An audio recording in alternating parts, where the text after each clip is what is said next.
What's going on? What's going on? Everybody?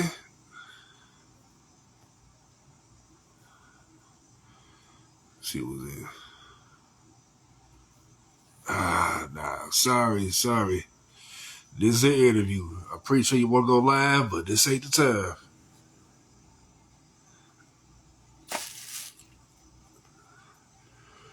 Great, go live with SpecialGeneration here in a couple of minutes. Just want to say thank you all for supporting R&B Soul Effect TV, man.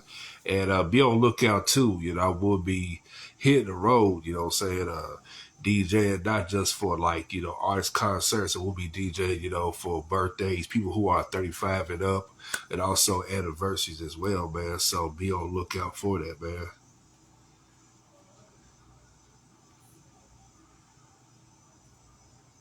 Yes, that's gonna be dope. Okay.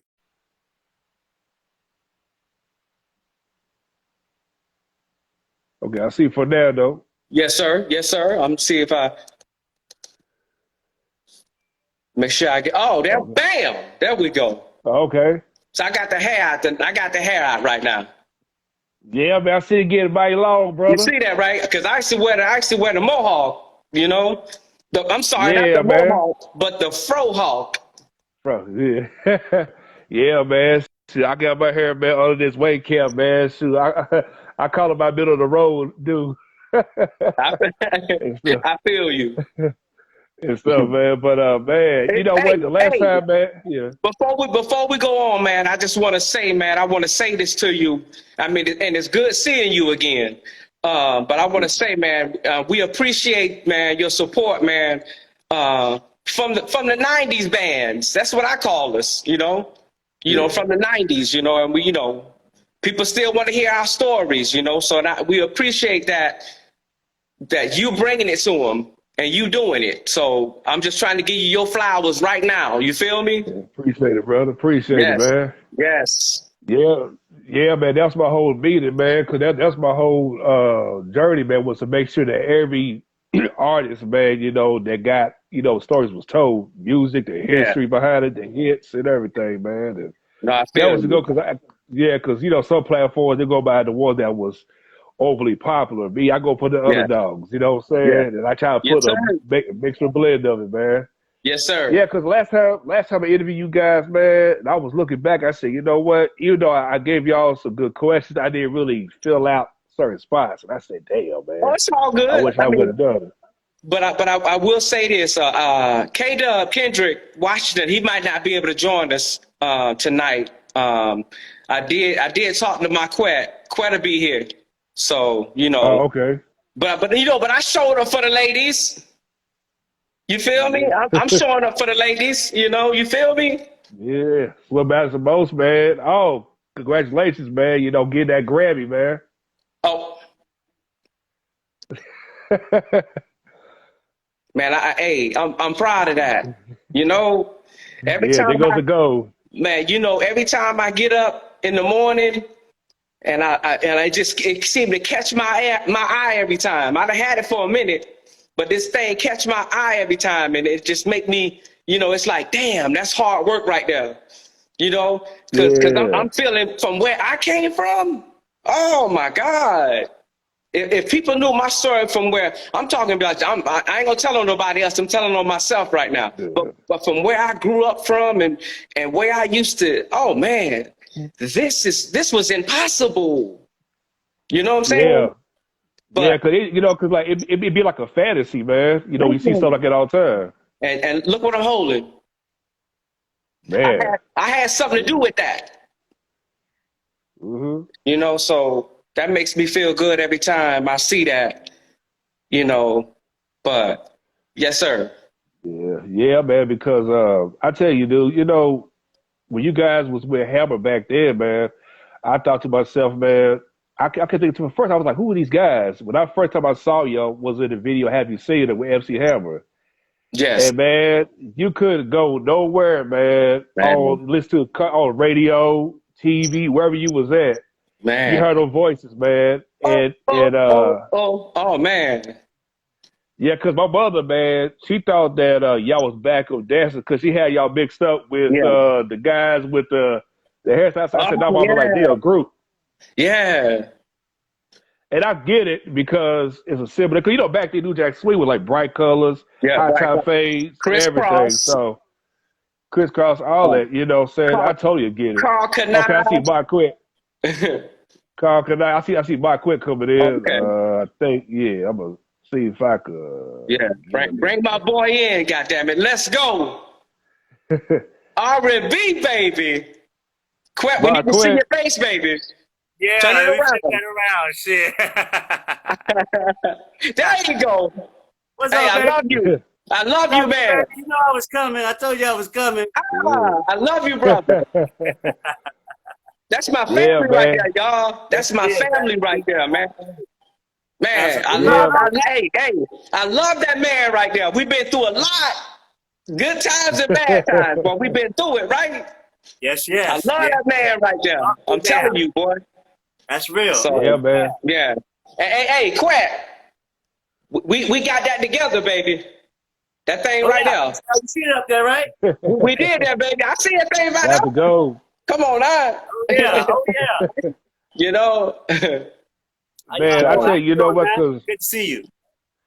oh man, doing good, man. Shoot, just man, busy, man, grinding, man, trying different things, man. As we head towards 2023, man, y'all Yes, put this sir. little concert together Okay. Yes, for like sir. album release parties, song release parties, and Yes, sir. everything cracking, man. So I keep y'all posted, man. But by the time you guys drop some heat, so looking forward to man. That sounds good to me. that, man. Like the last time, man, I interviewed y'all 2 years ago, and it, dang, man, it's like time went by so fast as it Yeah. did. And you know, here it was, man. Like you guys put out, you know, I can't help myself. It did what it done, man, without no machine behind it. You know what I'm saying? I Yeah. think Kendrick said it got to was like 4,000 within a short period of time. Yeah, Plays. I said, definitely. damn, man. Yeah. So when I heard that record, I was like, yo, I got guys to push that, man. Yeah, Quet got the story on that record right there. Go ahead, tell him about the story about I Can't Help Myself. Well, Chip was coming down here to Florida, and he said he wanted to get in the studio with me. So I told him, I said, okay, let me pull something out of the library. I'll write something for you. So that night I started writing something, and I think he came in about 2 days later. And I said, okay, I said, this is what I got. He came in the studio. I said, this is what I got. So I played it for him, and I had just did a scratch vocal and choruses. And when he heard it, he was like, you know what? Won't you leave the first verse with you doing it? And I come in and do the second verse. I was like, I didn't think about that, but I was like, okay, let's do it. So we let it ride. We did a bridge, I think we did together, and Exactly. bridge together, and the rest of the hook. And so I guess when Chip got back out to Cali, Ken heard it, and Ken was like, man, he called me and said, man, you got to let me get on that bridge. I said, that's cool, because at first we didn't really have anything for the bridge anyway. We didn't. Yeah. So Ken did some vocals out there and sent them to me. But see, Ken, when he sent them to me, he sent me all the parts that he didn't like too. But I thought they were gravy. And so I said, you know what? I'm going to take these and place these to the song too. And so I did, and it sounded like we were right there with him. He was right there with us. Exactly. Yeah. And that's what you have. I can't help myself. Yeah. Yeah, because usually a lot of times with some artists, man, when they, you know, come back together, usually it's like a hit and miss, you know, with some artists, when they be so far gone as far as like, it's one thing you perform it all the time, Yeah. but actively creating music, sometimes, you know, it's there and sometimes it ain't and stuff. And just hear you guys, I said, wow, man, it's like these guys, you know, back like they never left, you know what I'm saying? Exactly. Yeah. I mean, from 1992 up to that point, you know, I mean, man, you know, I mean, that's huge and stuff. All our harmonies, everything was just like, we didn't miss a step. Yeah. Exactly. Yeah, man. Yeah, I want to rewind the time, man, because like when I interview you guys, even though the questions I asked you all was good, I was like, dang, man, you know what? I didn't really detail on certain stuff, Right. you know, on here. But I want to go back to when y'all was coming up in Saint Petersburg, and what was it like growing up as a kid in the 80s? You tell yours, Chip. Oh man, Saint Petersburg as a kid. Man, because I'm just like, I'm feeling a lot of stuff right now with that question. You know, you feel me, Quet? Because Saint Pete, man, I start smelling, you know, all the barbecue places all around St. Petersburg, you know, that smell come back to me, man. I see that dirt, you know, that Florida dirt, that St. Pete dirt, and it's like, man, I'm home. You know what I'm saying? I've been in California, man, a long time, but when I go back to Florida, it's just I feel a certain way, you know, just growing up, you know, in Florida, man, in Saint Petersburg, man. I'm a Florida boy, you know, and you can't take that out of me because anywhere I go in this world, man, I'm still that Florida boy. You feel me? So growing up, man, it was like, you know, it was hard, you know, because I don't want to get too deep, but you know, I ain't gonna say everything was bad, but it was hard as a little kid. When I was a little kid, man, it was hard growing up in St. Petersburg, you know, because, you know, we ain't have everything. And if we did have something, we ain't really had nothing. You feel me? But, you know, as a kid, you don't realize that. But, I mean, I had, looking back, I had a great childhood, man, growing up in St. Petersburg, man, because I got the memories. Hey, tell them about how me run into each other at parties, but we didn't know each other. Oh my God. We didn't know each other. Yep. I said, look, hey, I'm like, man, look at, oh boy, I don't know who he is, man, but I feel him. We gonna do something, you know. It's always been hot down here. Always. Exactly. Yeah. Getting a little different now, but it's always been hot down here. I remember like the chips cookouts and rib stand on every corner. I mean, families, it's very family oriented. This whole, because pretty much everybody knows each other like a small town, you know, even though it's bigger than a small town. But I mean, from middle school, high school, going to the football games, it's pretty much like any other inner city, you know, place, you know. And playing, because I used to play Little League football. I was good too. Me too. Yeah. I was wide receiver. You were what, Chip? Huh? You played what position? Oh, I played corner. I played punt return. I played wide receiver. Man. That was me. That last time I was scrimmaging with the varsity. I was JV, scrimmaging with the varsity high school. And I went and I caught the ball. And the guy took my legs from under me and boom, landed on my neck. Right then, I just got up and I went back. Didn't have no air in me now. I went back and got to the line again, ready to go. Went, boom, caught the pass. Went to the locker room, took my equipment off, and said, I ain't doing this shit no more. It's a wrap. That was it for me. Yeah. I was done. I got to find me something else to do. I know, right? That's crazy because because we do, we're singers, right? But you didn't know if you asked or if you knew us, we played football. Yeah, we were athletic. You know, especially I'm small, but I was fast and I could play ball. So I made up for it. About the stats up till today about football players. And I'm a football fan. Yeah.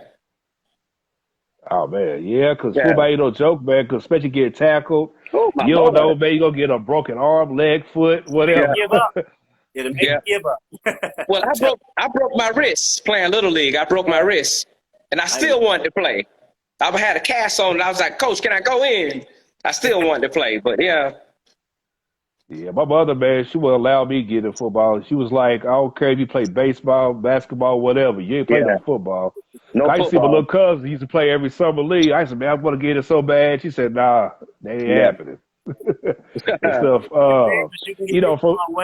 We met a guy, Chip, I don't know if you remember, he played for the Green Bay Packers way back in the day. He came backstage, and he had got hit after the play. And he was paralyzed from the neck down after that. Black guy. But it was I can't remember his name. But I know I know what you mean. And that's what ushered in a lot of this calls after getting hit after the play and everything. Because before then, they didn't take it as serious. But until people started actually getting hurt. Oh yeah. Yeah. Like in the 80s, you had boy bands, Foreman. You had New Edition. With New Edition, when I look back at it, I was like, wow, for anybody that was a teenager, man, it was like how the way the Jackson 5 inspired a lot of kids in the 70s. Exactly. It inspired a lot of kids in the 80s. For y'all, did y'all take it in like, you know what, man, we could be a group, or y'all didn't know that this is what y'all was going to do later on in your lives? I think we all kind of knew it was what we wanted to do. We didn't know if it would work out or not, but we kind of knew it we wanted to do, and we just pushed at it. We just pushed at it without knowing. We were consistent. Faith. It's called faith. You know what I'm saying? Yeah. Not knowing if something was going to happen or not, but we just did it. Consistently just doing it. Yeah. And we were ready when the time opened itself up or presented itself. We were ready. We were ready. Because Hammer said sing, and we just started singing. All night. Because we was ready. Yep. Yeah. Around that time. Go ahead. I'm going to show that again. That's a week. You're right there. From singing in the hotel room with Hammer, look what you get. That's right. I'm just saying. I got to pop it out because I'm proud of it. I got to pop it out. I'm sorry. Now, like, how did y'all, like, I mean, like, far as, like, the other members, like, how did y'all meet? Because, like, I know you and Kendrick are cousins. Ain't that right, Fernando? Yeah. We was, me and Kendrick, you know, myself and Kendrick, we met first. You know, we was going to school, man, together, Lakewood High School. And he was walking home, and I just walking home with him one day. I was like, oh, man. And we just started talking about music, you know. Out of the blue, when we was walking home from school, we just started talking about music. And I was like, man, it was like New Edition. You know, we just talk about Ready for the World, you know, different stuff like that, man. And that's how me and Kendrick met. And then as we went to school and we were singing in the hallways, and, you know, the pretty girls was like, ooh, I like that, you know. So we was like, you know, and, you know, I was like, you know, we weren't doing it just because of that, but, you know, it made it nice. The pretty girls loved it, you know, but that's what inspired us, man. New Edition was, for me, New Edition inspired me a lot to do this thing, to want to do this thing. New Edition. Yes. You know, during that time, did you guys, like, rehearse, like, in the garages, or was it, like, any place y'all rehearsed to kind of, like, you know, incorporate yourselves, especially when it comes to, like, okay, like, you know, like, we should dress like this, we should look like this, we should act like that. I know you guys probably went through, like, a whole list of names, like, damn, like, who should call ourselves? You know what I'm saying?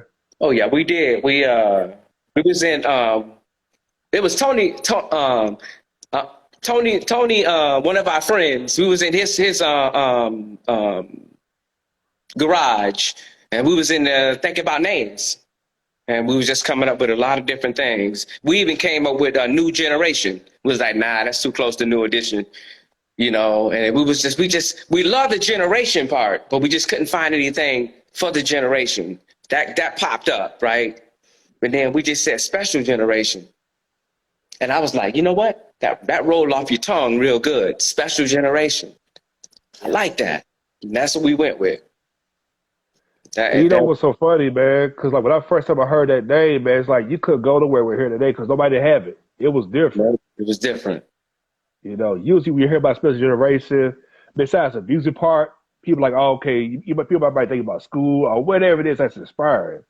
But when it comes to the music, that stands out more than anybody that holds a title to that name and stuff. Yeah, definitely. We ran it. Yeah. I was gonna say we ran into it. It wasn't a problem, but when we were on the road, we were Hammer's background singers, and then we were also Special Generation. So people didn't tie it together too often, you know. So we had to tell Ham, say, Ham, we gotta get off the road and start promoting "Love Me Just for Me" and "Spark of Love," you know, because right now people are not putting the two and two together, seeing that's us, you know. So we had a transition to go through as far as that's concerned. Yeah, before you guys got signed, would you guys already like written songs before y'all even like process an album? We was a whole group, man. Before Hammer met us, we was doing it. Yep. You know, we had a lot of acapella songs we sang. Yeah. We had some local producers we used to work with. And we were actually traveling to do some stuff out in studios in other places as well. We was already doing it, man. Yeah. We was in LA. I mean, we was already, you know, trying to get something popping. Yeah. You know? Right. Yeah. And you know what? That makes sense, man. You know, because I was saying this before Maquet got on, and when you guys was already signed to Hammer, and I don't blame you guys, you know, splitting up as far as like getting off their tour and being on your own tour. Because when people look at Hammer, people think about the background dancers and And one of the dancers used to have like the long hair, man. I never understood that, man. But No, that was a look back then, man. Yeah. no bone. I said, man, like a big old Laffy Taffy on top of his head, man. Yeah. What the hell going on? But Yeah. back then, though, in the late 80s and early 90s, New Jack Swing, like you could pull off those type of, looks. That was the style back then. But what's so funny, man, you see young kids, man, with the mop top plaits in their hair and the gubby, the high top and everything, man. I told my nephew, I said, what you got on your hair right now is what we did back then, man. So we was life doing repeats itself. Cutting the lines in our eyebrows. We was doing that. Yeah. Yeah. The big baggy pants. We was doing all that. What they doing right now? Yep. I ain't wearing it no more. Me. Yeah. Now, like, you know what I mean? They wore the pants inside out, flip backwards inside out with the pockets out. Everything they doing now. But that was a fad, Yeah. Yeah. Hey. Now, no, I was gonna say that's I'm proud of that because we did start something. Yes. Because they doing it right now. So. Yeah, I'm about to tell you about Quet, man. I was picking up my nephew from school. I see the kid, man. He had his haircut the way you had your gummy, the same exact same way. And I kept looking. I said, man, let me take my shades off. Let me see this real quick. And I was like, what the hell? Crazy. And I said, wow, man, that's crazy, man. How those hairstyles have influence, man, on people, man. Yeah. I'm glad that I had that influence, and Bob had it too. Bobby had it too. Influenced that generation because actually, guy reached out to me. Now we're cool now. A guy reached out to me and told me that I think we were in, I think he said Louisiana, somewhere around there, and we all went to a church on a Sunday. Ham, he said it was us, Ham, Teddy and them. I think it might have been Virginia. But it was all of us were in the church on the Sunday, and he said we were getting ready to leave, and he wanted to say something to us, and he said something to us, but everybody else kept walking, and he said I stopped, and I turned around, and I went back up to him, and I started talking to him, and we took a picture together. He said from that day on, it influenced him to do other things like in the business. He wanted to be in the business. He wanted to do that same thing, and he reached out to me one day on right here on IG, and now he's making movies.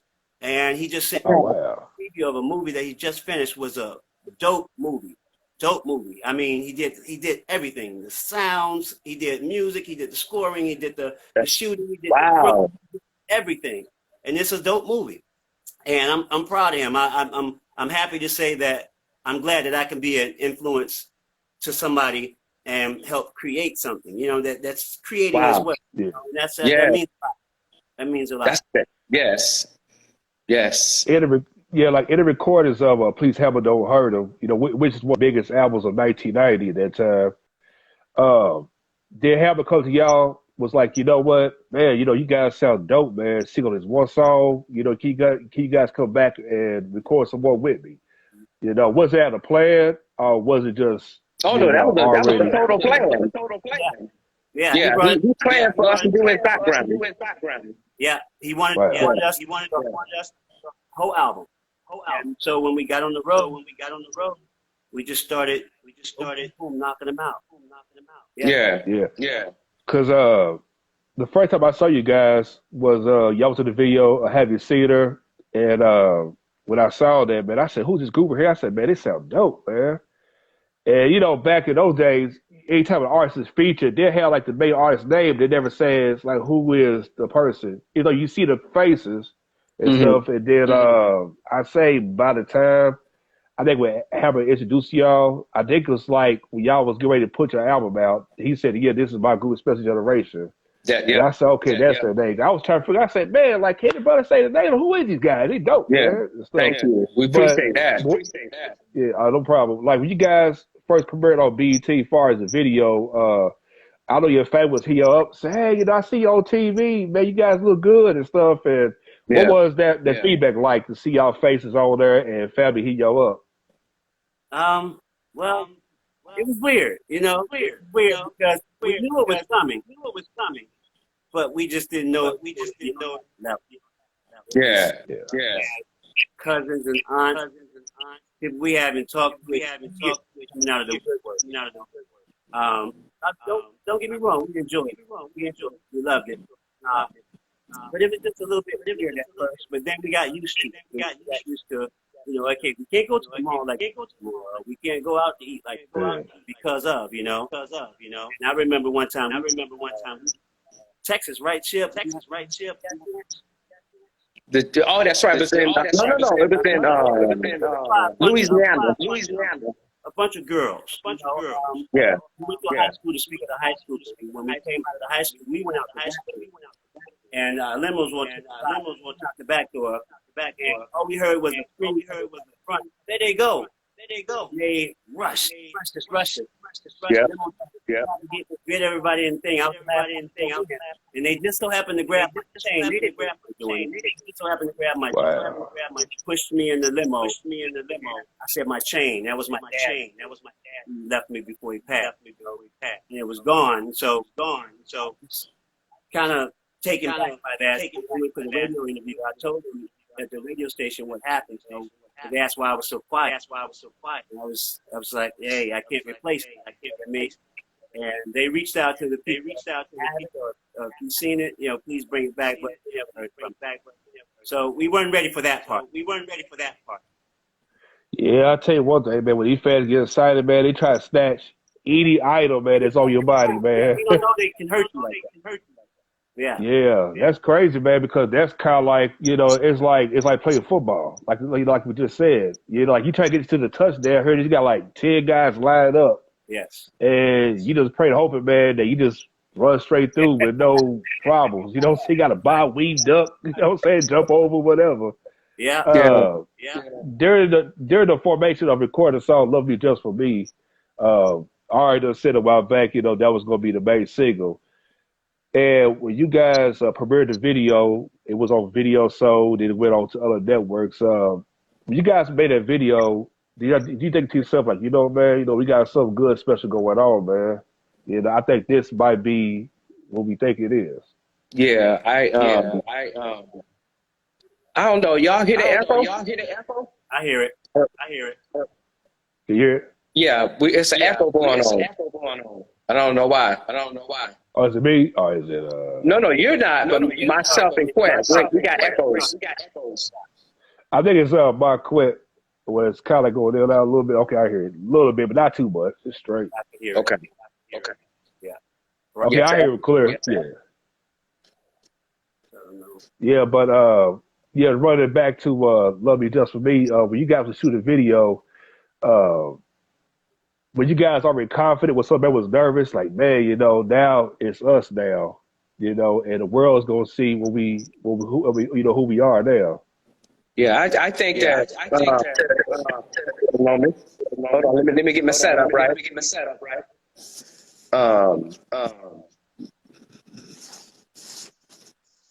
We weren't nervous. I just think that we were ready to do it. You know what I mean? So we were ready to get out there, so the world can see. Yeah. You know, and so I think we was more ready than nervous. You know. Yeah. Yeah. Now correct me on this. I would agree with you.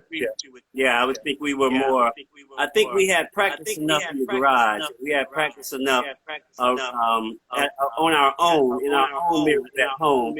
That when it's that time, we've seen enough videos, to know what they do in videos. So we was just like, hey, you know. Yeah, you know, to this day, man, that song, you know, stays in different rotations all our radio, man, like Quiet Storm, and you look on YouTube, you know, it's getting played on there, and you know, and I mean, how it feel to have your own first record, man, to go in the top 10 on the R&B charts, as well as the top 10 on the Billboard Hot 100. Man, you know, it hit me.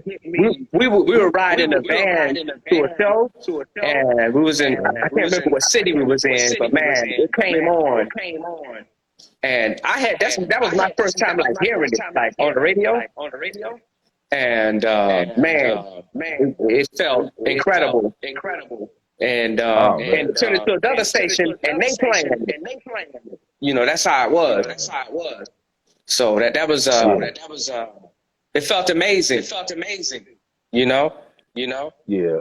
Man, take it to the floor, man. I'm gonna tell you something, man. That album, man, ran, man, from 1990, 91, and 92 by the time the Butterflies album came out. Exactly. When you think about taking it to the floor, what the memories, hit your head. That routine. I know, right? And we wrote a lot of that album. Yeah. Okay. Yeah, we did. Like the songs, we wrote a lot of the songs on there. Yeah. Reese wrote. We co-wrote. Love Me Just For Me. And Another Place. Okay. Yeah, we co-wrote And that Another one. Place. Because Hammer got on the bus one morning. I got an idea for y'all first song. So he was like, let us hear it. So Ham started singing, getting that snap together. He always had that snap, And we liked it. We liked the hook. The verses I thought didn't really, for me, didn't fit me. So I went back later on at night and rewrote it. And don't worry, get me wrong, Ham had a good verse, but I just had to. It had to fit me, Yes. I went back and rewrote those, and all of us, and everybody came to me and Chip. Rewrote everything. Got it. I think we recorded it at our studio in Fremont. So by the time we got back home, I called California home at that time. Definitely. Ready to record it. I mean, I was a little nervous the first time when I went in there. Okay, this is going to be our first single. I got to do it right.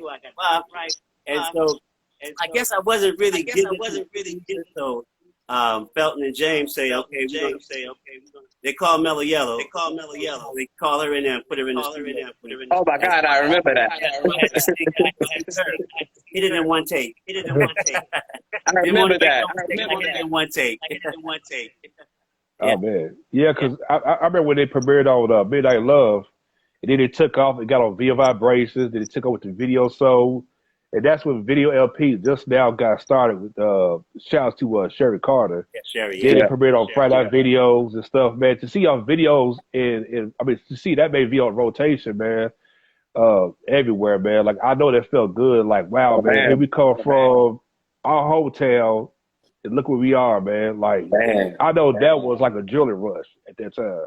And that's what we said. We never stopped saying that we did it. We made it. We made it out of St. Petersburg. It wasn't too real. We made it out of here, We made it. It's on another level, It's crazy, man, because a lot of times some artists are not even allowed to write songs on their first album. Usually be like, well, wait after the second album, then you guys get a chance to explore your own. To have that green light to write songs on your album, but like I know it felt good because you want to come for you. And I see what you're saying about Quet, because no offense to Hammer, but he's a rapper. It's hard for a rapper to try to tell a singer, like he should sound like this. Right. On the back, you rap. Now, if I was a rapper, I could see you telling me, okay, flow like that, but sing, you can't. That's a different type of ear. Yeah, so. Definitely. Now his hook was his hook. We know rappers can write hook. Yeah. But the verses weren't. They weren't.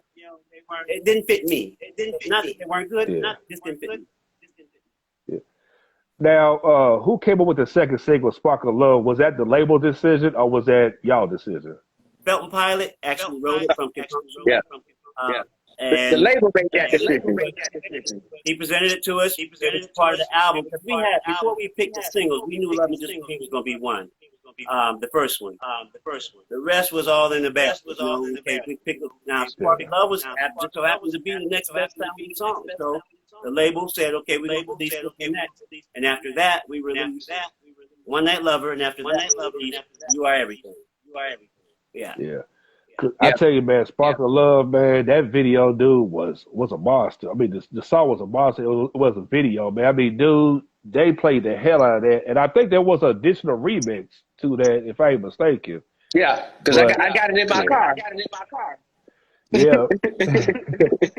I told Fernando this last time, and I'm going to rewind this question. When Hammer introduced y'all was on the party machine, shouts to Nia Peoples. Yeah. There was this lady right next to Hammer. And, as artists, y'all can relate to this. You know, y'all had women always coming to y'all different type of ways. And this girl, it's like she was grinding on Hammer.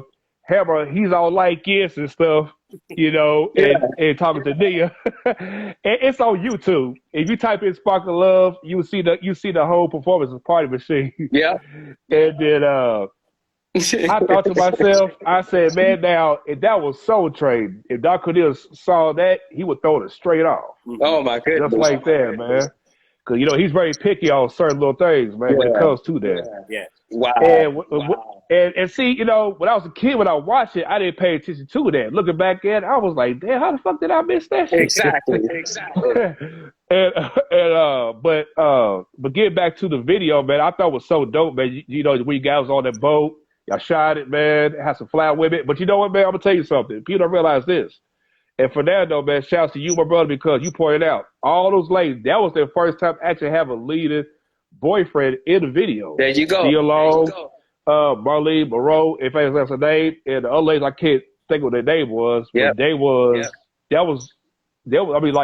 like your first man. But That was the in first that video, man, y'all must have like a lot of fun shooting that. Man, big fun because you know we had to the boat had to go out to do sea, right?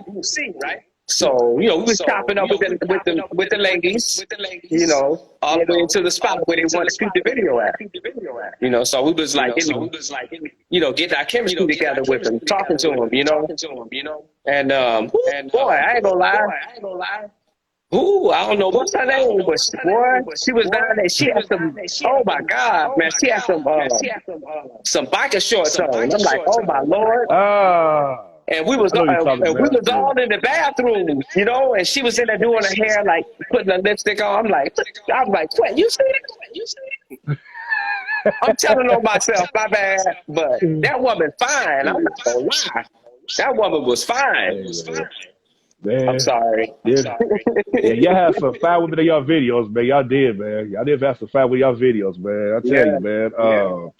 That video, man, was a monster, man, because, I mean, dude, I swear, man, you know, that was a rotation for like a whole time, man. And, you know, you couldn't go nowhere, man. Video song. Sparkle Love. Yeah. Sparkle Love, if I'm correct, I think that went #1 on BET Video Soul, man. And that stayed like that for like a whole year. And it's crazy, because people approach us like, oh, y'all them boys that go to the boat. They always used to say that. Oh, y'all from the boat. Like, that boat, that yacht was, you remember Jacqueline, Mrs. Kennedy, after President Kennedy, she married Onassis. That was one of his yachts. Yeah. Oh, okay. Yeah, man, because I always want to know, man, you know, like, I know must have to get some type of permission just to even have that in the video and stuff. And you was like, nah, man, you got to pay this or whatever and stuff. But people don't realize, you know, when you get a famous artist to rent out something in the video, that's a good look for you. I mean, that's promotion, especially if I could see the title or whatever. Yeah, stuff, pretty much. How many takes y'all had to do that, man? Because one part y'all on the outside of the boat, then one part y'all was on the inside of the yacht. Well, the outside, we had a helicopter. We had to fly in because we would fall out. From shore. Yeah. Helicopter flew out there and flew around about 3 times and then left. 50 grand. Yeah. Wow. 50,000. Yes. Oh, man. Yes. Was that like a 2 or 3 day video shoot? 2. 2 days, right? Yeah. Oh, okay. Yeah. A day on the yacht, and the other day we were in Venice. And we shot restaurant scenes and all those other things. And did I say the women were fine? Ooh, yeah, you said it, bro. fine, man. I'm just gonna be honest, man. I'm still thinking about it right now. I'm like, okay. And you know what? You know, and this is gonna show you that how back in those days, black women was natural. Wasn't all that cake on their face. Straight natural. Wasn't no BBLs, all that needles shot on their face and ass and all that. It was real stuff. Man. Yeah. And back then, it was like a woman that had to be super thick, as long as she had like a nice petite body. Yeah. Her hair was right and everything. That's all that matters, man. These days, man, you know, that's a man or a mannequin. Oh, I tell you, man. Straight up and stuff. But oh my God. man, get straight to One Night Lover. I'm gonna Oh tell you man. something, man. That video, dude. You guys murdered that, man. And I like the part where Maquet said to all the homies, "Don't get caught up." Yeah. Hey, man, I'm gonna tell you something, man. I mean, no offense to Baby DeVoe, but they said never trust a big girl, never trust a big butt and smile. That was a year, man. Before there was like no scrubs and he wasn't man enough. You guys was putting the message out there, man. You know, like how did that record, come about? Man. You got it? Hey, I can't, no, I was gonna say, the video, because I was gonna talk about the video, because the video was so much fun to shoot. We were on the ATVs. Man, go ahead, Quet. Well, okay. All right. So One Night Love. We did the record, and that was our attempt at our little rap slash singing type. So Yeah. when video time to do the video, when we showed up at the set, they had sent, well, I don't know who it was now, but they had sent a girl with a cast on her arm. And she had put some gold tape on it to match her little outfit. And I was like, you ain't gonna be in the video one night, because we were supposed to be all talking about one girl. We be her. Right. Be her. So we got all management, and like, and so management told me, like, oh no, we gotta get somebody else. So they called another girl. I forget her name, but she later on played in Mortal Kombat, the one with all the hands. Oh, okay. Yeah. And when we started shooting the video, we was cool after that. Then we got the ATV, and we went, and the cave that we're coming out of while we're riding is actually the old Batman. And it's up on the Batman, so you can going in and coming out one way, but it was only one way out. We came out of there, and it was fun. That one was fun because we actually Real fun.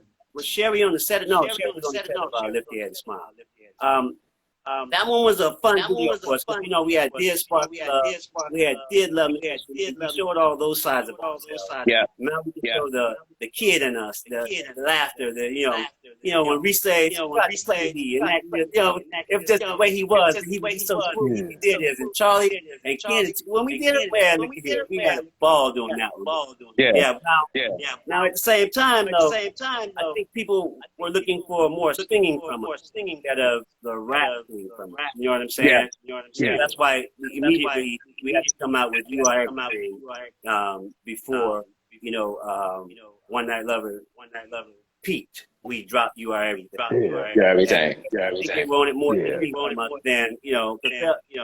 Mike and Ricky and all. They were already out there. They were doing that type of thing, and it wasn't really room for two of us doing it. You know what I'm saying? So I think That makes sense, though. But it was good. Because that makes sense, because artists that know for the singing, they did like rapping part time on the side and stuff. And one thing I can say, regardless how they turned out, but the video got a lot of love on BET. Shout out to BET for marketing the hell out of that. And man, I mean, all five of you guys, man, y'all killed the rap verses, man. I mean, Thank you. I mean, straight up, man. Saying Charles did his thing, He said, I'm feeling kind of weak. Next thing I know, she's a super freak, knocking on the door, back and forth, boy. He said something else like, I bring her to Special G's show and the way I slayed. Y'all killed that, man. You know what I'm saying? And versus on One Night Love. Yeah. And, and I was getting ready to say, man, I was like, I know ain't no ghost rap, man. It sounds exactly how they envisioned it in their head and stuff, man. Yeah. Because... and that's the thing too. Some people think that when they're singing, okay, they're only good for singing, but when you rap it and show a different side of you, that's what I like about Take It to the Floor. It had different layers. Usually, when some artists evolve, like later on down the road, you guys was already there. We was doing it already. Yeah, to have creative freedom and stuff like that. It's good you guys did that, because had it would have happened down the road, be like, wait a minute, now what's all this? It's good y'all did that. From there, You Are Everything, a great ballad. Now, was it a choice to do a cover Was there any original plans to, have something, for the album? That was on the album, and I think at that particular time, it was the best one for us, to come out. Yeah.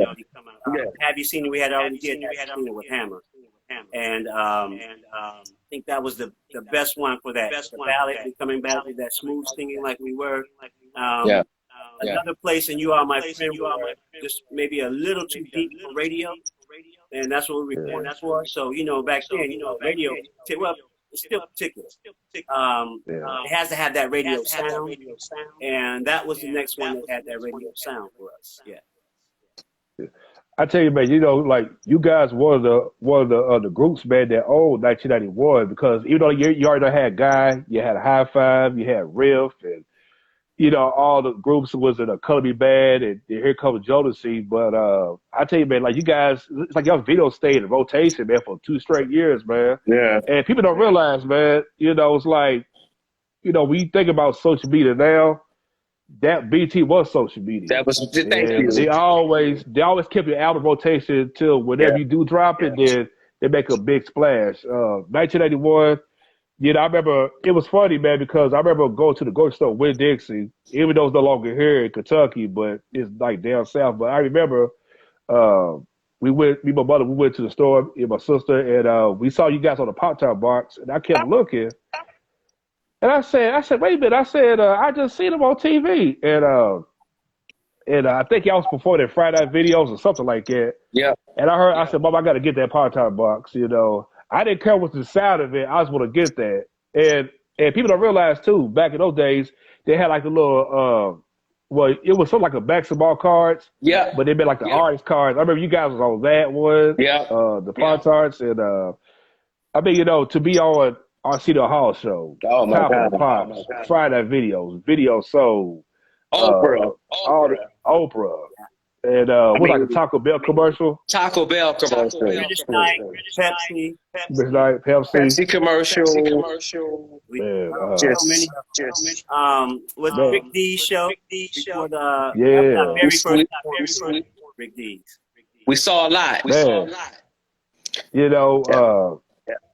Because it's crazy. People don't realize, for you guys growing up, you already thought to yourself, like, one that would be there. But sometimes you just never know where God takes you when you don't know in those positions. And after those shows, like with a rapper, you think to yourself, like, damn, man, we were actually on Soul Train. We was actually on this show, like, wow, like who would have thought? Yeah.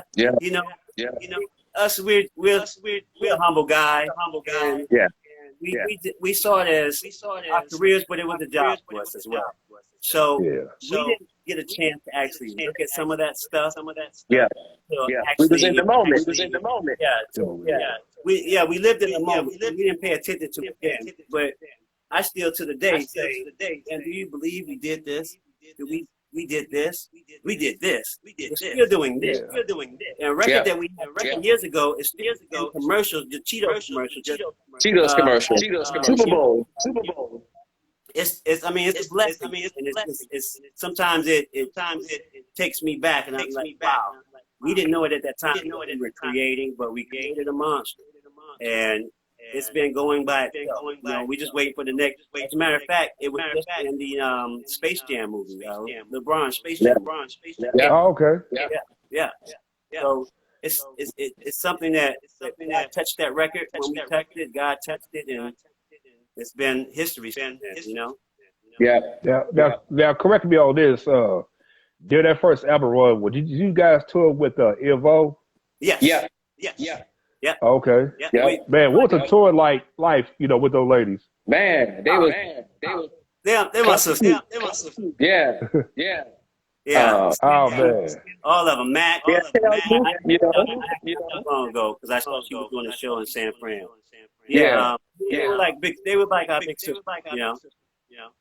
Yeah, because I was thinking to myself, I said, man, I bet everybody singing backstage, man, harmonizing, man, just playing around, just and then have a good time. Troop was there too. Yep. That's right. Yeah. That's where we met too. Yep. Yeah. We had a lot. And you know what's Easy, Ray, The whole NWA was on the road with. I remember Easy would get on stage After 7, everybody where we were staying. By the time we got to the hotel afterwards, we could not get it. yeah. It was packed from the road, inside the hotel, all the way to the elevator. They used to have the police had to get in, form a human link chain for us to walk through to get into. God bless them. Miss them. Yep, Easy, Wow, Easy, Yellow, all them. Yeah. During that, like by the time the album had its run, and after that first tour, what was the ship change? You know, you guys started seeing, you know, the makers of Butterflies. Oh my goodness. Oh wow. That was Steve Russell. Yeah, I remember being on the road, and we had Teddy say he wanted to work with us. Face said he wanted to work with us. So many people wanted to work with us. Gerald. And at that time, Pam was like, you know, who's going to produce the first album? But when the second album come around, we'll open up to, you know, to a few of these producers. Yeah. Joe got it. We spent a month and a half in Cleveland with Gerald. With Gerald, yep. Gerald knew us by we always see each other on the road. And he always said he wanted to work with us. And when we finally got the chance, I think Gerald did 4 on the album, and Eddie Senior did 1 on the album. Who won on the choice of who's running who?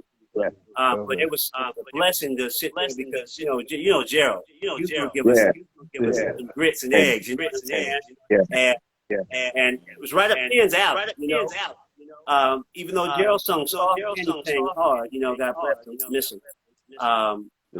It was just man, it was chemistry. It was chemistry. It was twin. Yeah.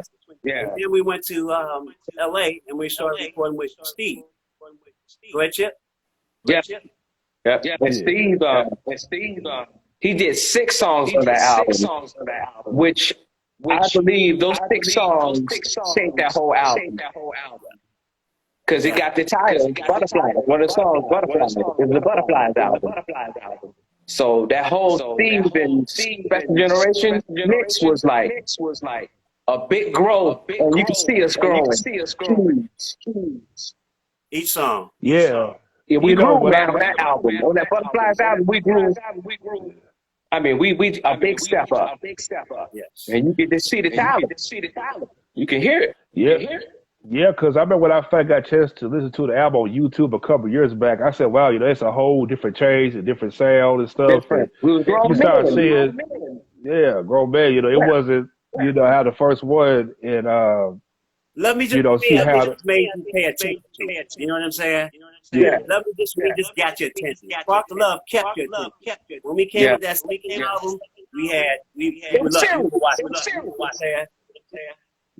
Yeah, now with the lead single, was a debate on what's going to be the lead single for that second album. That was tough. Oh man. You know, because we all did lead on the album, you know. But Kendrick and Maurice and you, Maquet, you guys did most of the leads. And then me and Charlie got a little feature here and there. We got in there a little bit. But they did most of the leads. Yeah, I think his camera browser, I see right there on the right. I think he got like a signal going on and stuff. Oh yeah, he got something going on. Yeah, but make a long story short, because I remember when I saw the video, Lift Your Head and Smile, man, I said, I thought it was dope, man, because that was like a positive record. That was needed. Because here was gangster rap was already emerging. Definitely. And at that time, man, you know, R&B music always had a great story, always had a great substance. You know, artists will give you different layers of them compared to half the stuff we see today. Exactly. You know, and stuff. And man, you know, I thought the video was dope. What was it, you know, like put that video together. You know what's so funny too, man, because like I just realized at the time like the baseball jerseys would start coming in, man, the starter hats. There you go. Everything, man. Yeah, we was wearing that. Yeah, what was the idea, man, to try to come up with as far as like a look for that video? You know, it's crazy because we had a stylist. a stylist, and she took us to a mall. Oh, what was the mall? Was it Crenshaw Mall? She took us to one of those malls, man, to get some clothes for the video. And so we wanted to come with a more street vibe.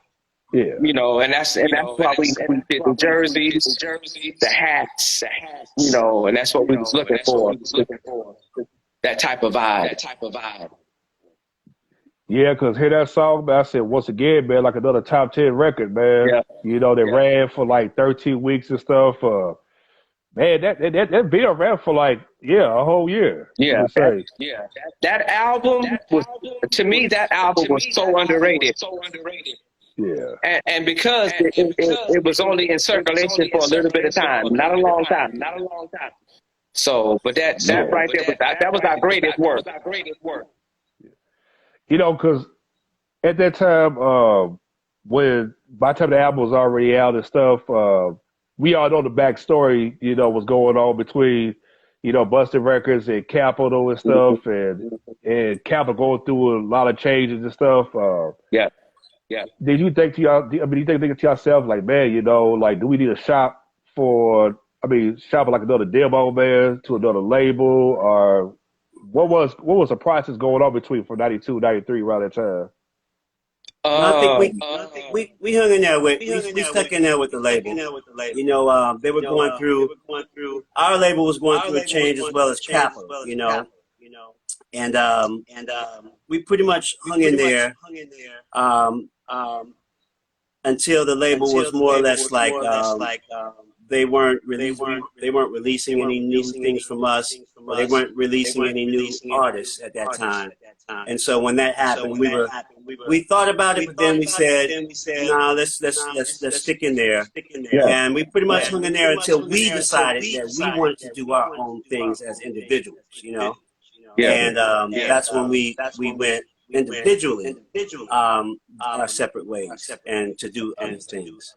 We didn't break up officially. We didn't break up. Yeah, we just did our own thing. Yeah, because that was kind of like a mission. Like, hey, man, what just happened, man? You know, these guys was like on fire, man. Everything stopped. As time went on, man, did reality hit you guys? At one point, it was like, damn, man, you know, we were just on TV doing this and that, on tours and stuff, and golly, man, like, what the fuck, man? I mean, you know, was it like a mental thing that kind of got to you guys? Well, I mean, how did y'all maintain that? You know, when we were on the road, we did so much. I think we was on there for 5 years or something like that. When we got off, we were like, we should say we can't wait till we get a break, you know, because we were doing shows every night, and then sometimes two. We would say, man, we can't wait till we get a week off or 2 weeks off. Can't wait till we have a month off. You know, we can go spend some money and go hang out and do what we want to do, you know. Because don't forget now, we started at 18, 19, and 20, you know. So you got to always watch what you ask for. Because when we stopped and slowed down and stopped, it stopped. And yes, we were like, man, when this, but we kept after Hammer, we kept going. We were with Bobby and Mary J and TLC. But first with Gladys Knight and After 7. So after those tours, after that, yeah, like I said, we all did our own little individual things. So we kept working, but not on the tour capacity. You know what I'm saying? Yeah. So that was the last thing we did was Bobby's tour. Yeah. You know, was there ever a time like you might bump into a friend or a family member is like, man, you know, you guys ever thought about getting back together as far as, you know, people, I mean, you know, you guys was together as a unit, you know, y'all wasn't like on the scene, but as time went by, be like, you know what, we gotta do this, man. It's now or never, man. You know, I don't want to be one of those type of groups be like, okay, we was here one day and we just vanished the next. That's what we kind of did with I Can't Help Myself. But you know, at this point in time, Charlie, he has a church, and Mo has a church too. So it's not that it's two different directions. Put it that way. We wanted to still do our love songs, you know, and we sing about love. We don't sing about all that stuff like that. We sing about love, and sometimes religion won't let you do some things and talk about some things, and we understand it totally. And so that's where the divide lay. You know, we wanted to still do our love songs and contemporary songs, but we don't get us wrong now. We still do a gospel record or something like that. That's what we told Mo. So, well, we can get together and we can all still do gospel record and do this record. But the whole thing is that the public is fickle. They're going to sit you either here or they're going to sit you there. So you got to give them where you want to be at, because if not, you get lost. Yeah. Because the way this social media is, man, they'll make up any rumor to make up something that's not even true. Like, well, they like, what's going on? Like, they got beef or something? What's up? And I think, you know, with some people, when they switch to gospel, I think they forget. Like, look at Al Green. He still does tours, you know. In his tours, he have R&B songs and gospel songs. You know, he put it all in one show. You know what I'm saying? Some people don't realize, you know, when God uses you, you know, to a certain tour, like, you don't have to see no provocative songs. But when Al Green did an interview, he was like, you know, he's a pastor. He thought to himself, you know, I can't quit R&B because God put me here first before I went to there. There you go. Exactly. So I gotta find some type of way to blend it all in and stuff. And then in lies, you know, the quantum that we're trying to figure out. You know, how do we do this to appease him? How do we do this to appease him? You know, so by us being in two different places as well, that makes it harder. But it can be done. Me and Mo were talking about doing a song when Mo came down here one time. That Mo had written about brothers, and I said that might be a good record for us to do, you know, because we are brothers, you know. So it's just a matter of planning it and getting it all together. I think we'll still do. All of us will still do something again. Yes, sir. Man, you know, let me say this though. But I just want to say this to you again, my brother Quet. Man, it's good to see you, man. Good to see you too, bro. You know, because I know we ain't been in the same space. It's been a minute. Yeah. But to see you, man, it's a blessing to see you, man. Yeah. You know, I just had a birthday. You know, you had a birthday earlier this year. Yeah, it's coming. So, it's coming. Yeah. Good to see you too. I'm a Pisces, ladies. I'm a Pisces. This boy crazy. Man, make sure you ladies call 1-800 or walk around my house. That's it. I told him branded, baby. I know, right? Somebody, it's crazy. Somebody said it on TV today. Some lady said it on TV. She said, wow, man. On the channel where they sell stuff. She said, oh, you can be walking around your house. See? I was like, I told you branded, baby.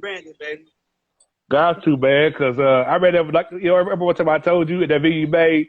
Yeah. And those black folks, man, we always conscious there was somebody knocking on the door. Like, who was that, man? You know what I'm saying? Always like, especially, you know, how you leave out your car, you might get some gas. You know, like, you see the number, and you keep looking back, make sure, like, it's the same number you're looking at. Oh, man, it's a true story. But, like, is it number 5 or is it number 2? I just want to make sure. Yeah, but, man, you know what? I saw one of your interviews. I didn't realize that Charles, he had a twin brother. Yes. Man, Identical. Man, he could sing too? Yep. Oh, wow. Yeah. Oh, wow, man. Yeah, because when I heard, I said, dang, I didn't know that, man. You can't tell them apart. Oh, wow, man. That's something, man. You know, as we close in 2022, I know you guys got side projects and solo artists, as well as, you know, the group. What's in stores for Special Generation in 2023? We should be looking out for. Probably some more music, man. Yeah. And I want to say on somebody's stage, but who knows? Individually, I think we'll be dropping more music individually and as a group. Yeah. Yeah. I tell you, man, vocally, man, you guys kill it, man. I mean, you know, back in those days, when artists stay ready, when somebody be like, "Hey, man, like, hit a note, fellas," and stuff, and these days, these artists get scary, be like, "Nah, I don't want to do that." People don't realize when you call yourself an artist and a fan perspective, man, even in the business perspective, man, people going to expect something out of you. That's right. You know, it's like being a rapper. Like, oh, you rap? Oh, go ahead, freestyle. Yeah. You know what I'm saying? Yeah, they always do you like And that, right? yeah, man. You know, it's a mental thing that does and stuff. Man, that's crazy, man. You know, when we look at like 32 years, man. Yeah. You know, from Take It to the Floor. Well, please have it or hurt them / Take It to the Floor, man. I mean, the legacy still continues, man. We think about Special Generation. You think about that Grammy right there. Oh my God! And I want to talk about that too, man. I mean, how long it took, man, to fight to get that Grammy, man? Man, it's we was in the book. It just took us a little bit to get the thing, so I can do this right here, and I can wake up to it and get a little kiss. Yeah. Cause that song right there, man, got nominated. Jealous. I hope she don't get jealous. Cause that song there got nominated was it for Soul Trade Award, Billboard Music Award, American Music Award, man, was it ASCAP, BMI, man, MTV Music Award. Yeah, MTV, yeah, man, Billboard, man, a lot of these companies, man, they owe y'all a lot of awards. we did, man, we did every one. Let me stop. We did MTV, American Music, Soul Train, the very first Billboard Music Award. We shot that in an airplane hangar in Santa Monica. Yeah. Wow. Yeah, the very first one. I love all them awards, but don't nothing hit like the damn Grammy. That's right. Because that's the award from the peers. The Grammy actually we vote for the Grammy. It's not what you sold. It's not where you're at on the charts. None of that. We actually vote for the Grammy. So it's your peer saying, okay, we acknowledge you did this. Beautiful. And man, that was a monster record, man. I mean, you could not go to where they to cross in a pop section, man. I mean, people don't realize MC Hammer was like the Michael Jackson, man.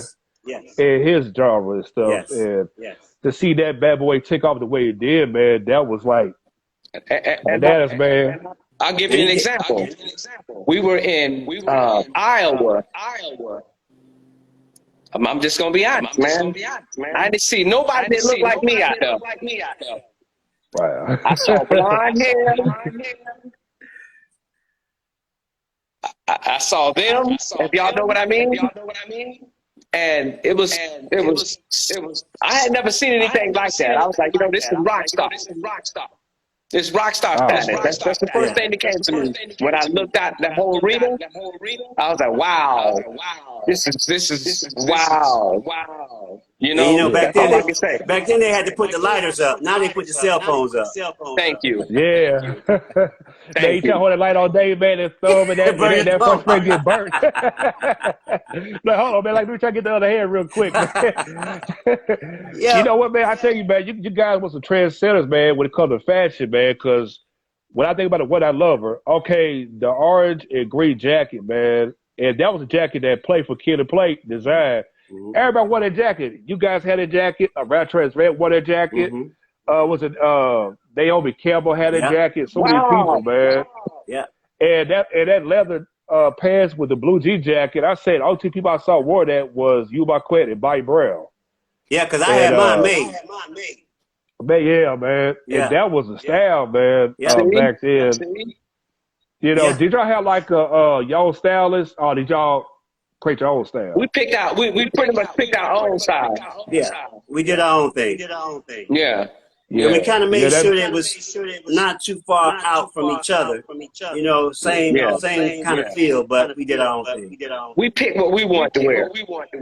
Yeah, man. And speaking of that Grammy, man, you know, I was thinking to myself, man, I said, man, it'd be so dope, man, for that song to be the Hall of Fame, a Grammy Hall of Fame, man, that'd be huge. Like another Grammy, extra Grammy in that situation, man. How many units, man, that song done sold? Oh my God, I stopped counting. The album sold 32 million. The album. That means both overseas and domestic. 32 Wow. million. Yeah. Good Lord. Yeah. Man, Yeah. They killed it everywhere. Man.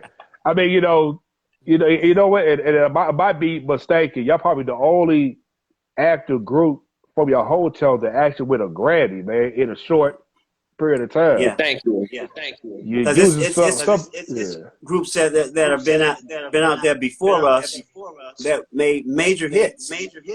Never got it. You know. Yeah. So I feel That's blessed. weird. Yeah. It is weird. Like they've been nominated. Some of them have been nominated for whatever weird, fickle reason, man. Yeah. For that to hold that Grammy, man. I mean, I can't put it down. Can't let it go, right? You know what? Hey, man. The first couple of days I got it, it was in the pillow. It was on the pillow next to me. Yeah. I had that thing sleeping with me. And you told me you was gonna do that too. I did, didn't I? Yeah. But And you know, people don't realize, man, you know, with a Grammy, man, it opens up a lot of doors. oh my and stuff, god, because that's proof in a pudding, you could say. You there you know, go. and when Yeah. people see that, when people think about Special Generation, they be like, "What, they Grammy winners?" Now you can And say. people look it up. Yeah, Now you can say Grammy award winning. Bam. it's easy to say, "Okay, I'm platinum. That's cool," but when you with Grammy, that's man, it's like being in first class. Yeah. See, they don't even have a number. See, back then, when we sold 10 million, it was like you 10 times flat. Now they call it diamond. Yeah. So go figure. You know, it's different. The lingo is different from back then to where it is today. They don't have one for 32 million. Yeah, man. I tell you, man. You know, I made a post a while back, man, and I think I told Fernando this. I said, man, you know, next year I'm gonna put a little show together, man. So try to do something for the underdogs, man, for groups. There, man. You know. All you gotta do is And, let us know. Oh yeah, definitely, man. You guys let me know the numbers, man, and you know, they work that out, man. Okay. You know what I'm saying? Go from there, man. Because you guys, I tell you, man, people that's viewing this, man, you guys don't realize, man, you guys looking at some legends, man. You know what I'm saying? To have all the success with Hammer, to have success on their own, to have videos in rotation, man. The Flyers Codes, the Flyers Honeys, man. Everything. You're looking at 32 years of motherfucking legacy, man. Yeah. So all the reason why I say the MF word, you know, you made with a Grammy. You So good that's with why I me? say we motherfucking appreciate generation, man. Yeah. You good with me? Yeah, That's man. how they sound like gravy to my ears. Sound good. Exactly, man. If you could give, if the 1990 Special Generation was standing right in front of you guys right now, if you give your old self advice, your younger self advice, what would you tell your younger self then? Tip. I mean, as far as business wise. Business wise, I would say really get in there and learn what you sign. You know your paperwork. You know. I would tell my younger son, and then some other things too, but we ain't gonna talk about that. We'll talk about that on the next one. Because you know it's about some women. Oh yeah. Like a story in Ohio. So I would tell my younger self basically the same thing. Know your business, know your craft, know all aspects of your business, not just one, not just two, know all aspects. From see your record from the start to the finish. See your video from the start to the finish. Because there's nothing worse than having a record or you hear something in the record that you don't like, and you don't never change it. You never speak up to change it. Because every time you go to hear that part, you turn the radio down a little bit. And then turn it back up. Every time you go to see that part in the video, you're either going to turn your head and look away and then look back at it. So know your craft, know your business, know that you do have a voice. It is, you're an artist, you do have a voice. Even though you sign a contract, you still have a voice. Yes, sir. Yeah. yeah, you know, protect your brand and trademark your name. And network. And everything. Network. Yeah. And ladies, I'm a Pisces. I'm sensitive. I got y'all. Trust me, ladies. Boy, my brother's crazy. You know, like I want to ask you guys this: if we would have had Instagram, Facebook, and YouTube in the '90s, okay, And I thought to myself, I interviewed one guy. He said, "Man, we probably be billionaires. And we would have had social media back then. What do you think they would have done for y'all? You know, on that part of the aspect." Man, we probably would have been at 60 or 70 million sold. You know what I'm saying? Yeah, exactly. And we had this back then. Wow. I mean, there's so many avenues that now today today's artists have. They have so many avenues they can go. The YouTubes and the places to put your record, title and different places like that. That before we didn't have. You know, when you released a record, you had to be under a label. Other than that, a radio station wasn't looking at it, you know, wasn't even listening to it, nothing. So with these avenues they have today, if we had them back then, I believe we would have sold a lot more records, and I believe that we still would have been around because you could always put something out new. Always, you know, and we had a big fan base. Yes. So I believe we would have did a lot. Like I said, we'd have still been around. Yeah, absolutely. Yeah, because I was thinking about that too. I said, man, we had social media back then, but like, you know what? We ain't worried about this label. Let's go independent. We got the fans. That's all we need, man. You know, start our own thing. Yeah. And stuff, man. And man, just want to say thank you all for coming on here again, man. Man, I tell you, you guys got no but good energy, man, because y'all legacy, man. When people think about Special Generation, man, I mean, it's like a whole whirlwind, man. You guys made history, you know what I'm saying, in a short period of time, man. And nobody can take away what you guys built, man. To score top 5 chart top of hits with Hammer, a Grammy, and all these other awards and the accolades and everything, man. And looking for you guys, man, to create more history and a legacy, man, you know, of SG. We're blessed. But the music's still calling me. It's still calling me. You know? Yeah, man. You know? And I ain't forgot, man. I'm going to still get you that record. I got to get you that record still. I'm going to listen back to it, make sure that mix is right, and I'm going to send it over to you. Oh, that's cool, man.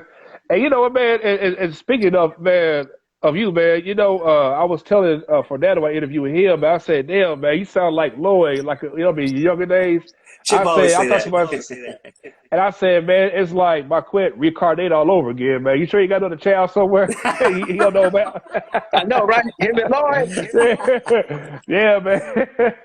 Well, like, I don't know, maybe like one of the tours and stuff. I think he put some Special Generation records on, and he was listening to Quet. Probably. Yeah, man. I mean, that's the biggest form of flattery. You know what I mean? Yeah, because you had like a unique voice, man. Back then, it was. I mean, you guys it was different. Yeah. You know, you some artists you hear like, okay, you know, he sound like this guy. That guy, okay, like you name Air Hall. Okay, he sound like Charlie Wilson, but your voice was unique. Nobody didn't have that. Thank you. I appreciate it. It's still a little, you know, I still got a little something, you know. man. Yeah, man. I tell you, man. But you guys, man, I mean, Capitol Records, man. It was you guys, Tracy Spencer. Yep. Was it Melvin Moore, The Whispers? Was it BNGB? Was it Freddie Jackson? And the man list goes on. But you guys like a powerhouse, man. Yeah. Stuff, man. I remember going to the Capitol parties. Oh my God! Will was there too. Will Smith. Yeah, Will was there. So many people were there. At all the parties, it was just, we was like, can you believe we sitting here around here with these people? That's how humble we were. We couldn't, even though we were on a certain level, we couldn't believe that we were sitting around these people. You know? It was a blessing. It was a blessing. Oh my God! You know, it's crazy, man. Because a fan asked me, you know, how come we don't see artists, showed up in other artists' music videos or album release parties and stuff? And I told him, I said, man, we're in a different time, brother. It ain't like how it used to be, man. Where you support. And usually a lot of times, if artists do a cameo, some reason it builds up more popularity. You're like, okay, like they're rocking with him. Okay, like we're going to rock with them too. Yeah. That type of thing. You don't see stuff like that. No, you don't. Back then, we used to, all the artists, you know, it's like, it was a friendlier environment, if that makes sense. You know, it was easy to talk to this artist and get in the studio with them and do it without charge, you know, without your label having to talk to their label, you know. But nowadays, you know, everybody is me. You know, nobody's into the same you know, just it's about sharing your talent, not only presenting your talent, but sharing your talent with others. Because you just never know. You share with this one, you get on the record with this one, that takes your sales up, you know, as well as theirs. So it's different. This time is different. It's familiar, but it's different. Yeah. You know, I meant to ask you guys last time, the songs y'all recorded on the label, is there any songs in the vault that hasn't been out? You guys got like the property owned to it? Would it ever be like a kind of like a special release song or like re-recorded? I know if Chip want to re-record one, it'd be what one, Chip? Man, I ain't even thinking about that, man, because it's like, I ain't even never think about that, you know? Butterfly. Oh my God, that butterfly. See, I told And you know what I love about it too? All of us got a part in it. I loved it. I love that because that was our chemistry. Everybody did something. And that was us, always. You know, because back then, you know, you had the one lead singer, and that's what you heard. Yeah, but we all worked. Yeah, I thought it was dope because individually, man, you know, everybody had their favorites. It wasn't like, you know, okay, we just gonna cater to this guy and forget about everybody else. And it's sad because it kind of creates some type of jealousy. Be like, oh man, look at him. I think he got all the women all over him. Yeah. No, we didn't. We're fortunate that wasn't in our case, but we always kept God in front of us. And we always prayed together. And you know, they say the family that prays together stays together. So we always kept God in front. And I think that was a lot of the reason why the world didn't get into our group. You see what I mean? Because it's out there now. It's out there, but we never let it in. But you can't never lie, though. We had a lot of women, though, didn't we? Ooh, Lord. Because I'm just thinking back, I'm like, ooh, Lord. We had a lot of women, man. I think, you know, you know, because I think, you know, being like 18, 19 years old or 21 when you're young, and the crazy part about it, that's to be suspected. Yeah. Because sometimes when young men be like, oh man, I can make money, get the flies women. Oh my God. I can be this and that. And a lot of times, if you don't control yourself, it becomes a problem. Exactly. Either you enjoy it, or you get me like, you know, that's cool, man, but I'm not really feeling it. It's gotta be a balance. Yes. Yeah, gotta be a balance. And then we have a daughter. It's like a reflection based on like God trying to tell you something like slow down, brother. I know you have fun with 50 some women, my brother, but you gotta slow down. Here you go. Here you go. Because like when I became a follower with my daughter, I was like, oh yeah, brother. You know, God was telling me. You know how you used to be. So you be like, I know these I know what's going on. Man, they used to call me Sneaky Weasel, man. So,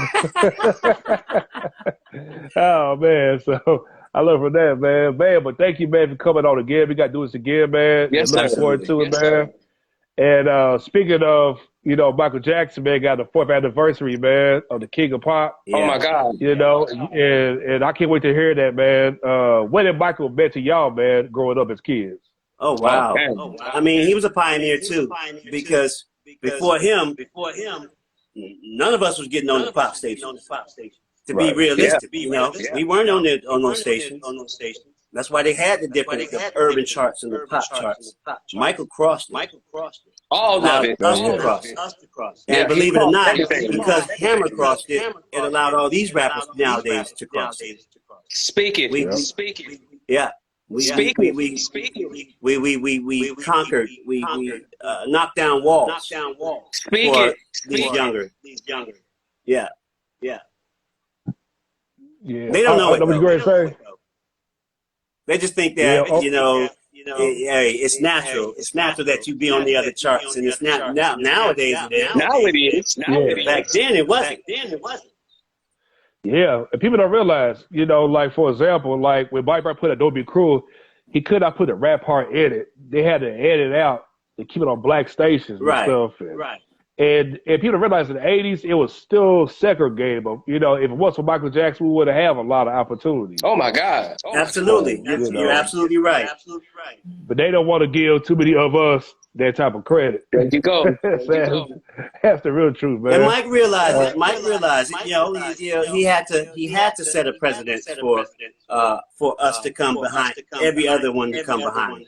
Because if he didn't do that, I'm telling you, we would not be here today. Hey, we wouldn't have a Chris Brown. That's right. That's right. Yeah, man. He's Love talking Chris about Brown. man. Yeah. Chris Every Brown time we running look it up, up. Yeah. That's our Michael Jackson right now. I said it. Yeah. I said it. Yeah. Breezy is the Michael Jackson right now.